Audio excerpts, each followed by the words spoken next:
I'm not making this up. I was king of France for a day. Like, actually. But before I get into that, let me give some background. Model UN is a club where, in a nutshell, you act as though you're in the United Nations. In official conferences, there are several types of committees you can sign up for.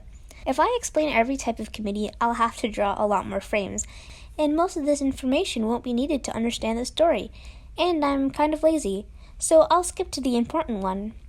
Crisis committees, my personal favorite, are fast-paced and chaotic. Here, instead of taking on the role of a country, you act as a person from an event. The event can be set in the future, it can be set in Among Us, it can be set anywhere in the past. And now you can guess, I was assigned to a crisis committee that took place in 18th century France, and I played King Louis XVI. Technically, this is my second committee, but I did very little in my first committee, so this was actually my first time doing stuff. I did a ton of background research, I practiced getting in character, and for some reason, I thought it would be funny if I dyed my hair blonde to look like the guy. Guys, I'm a hijabi. Hey, the club advisor told me I could dress up as my character if I wanted to. Let me give you a rundown of what happened in the crisis committee that led up to the most interesting incident. Marie Antoinette, my marriage friend, was kidnapped for ransom by the British. France became a constitutional monarchy by accident, and we left Marie Antoinette to die. Oh, and this whole committee took place in a high school weightlifting room, and then this random dude just hung out with us. With leaving Marie Antoinette to die at the hands of the British, it wasn't my fault. Everyone else left her to die. I tried to get her back. I'm just really incompetent.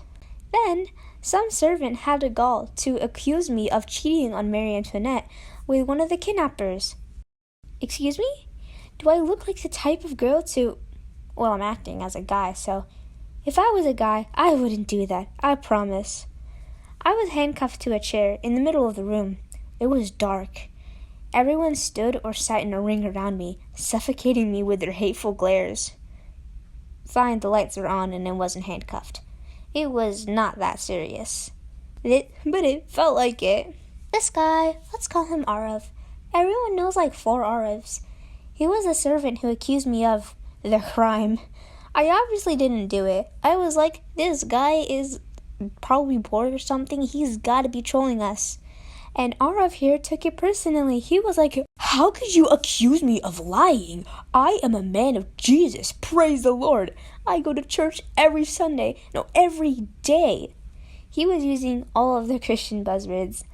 I knew none of the Christian buzzwords, which I probably should have researched, considering the time period. To make it worse, when the Pope had been informed of this trial and the crime I supposedly committed, and he called for my punishment, I told the court that he had to be misinformed. That was not a good move. Funnily enough, I don't think there were any actual Christians in the room. Everyone was either Hindu or Muslim because everyone was from one of these countries. The judge brought in the kidnapper to get more testimonies. This guy walked in and immediately was like, hey, Pookie. And from that moment, I was screwed. Remember Arav? Either him or his identical twin, who was also at the same committee. There were 2 of them. So one of them placed a Nerf gun to my forehead and asked, any last words? Bro lied. And then I died. They later found out that I, in fact, did not commit the crime. I was innocent all along. Fortunately for me, I was allowed to take a Nerf gun and shoot Arav because he came late from snack break. Justice has been served. So that's how I was king of France for a day. It was great. I had so much fun abusing my power and ordering the assassinations of my rivals. You should do it too. Bye-bye and Ramadan Mubarak.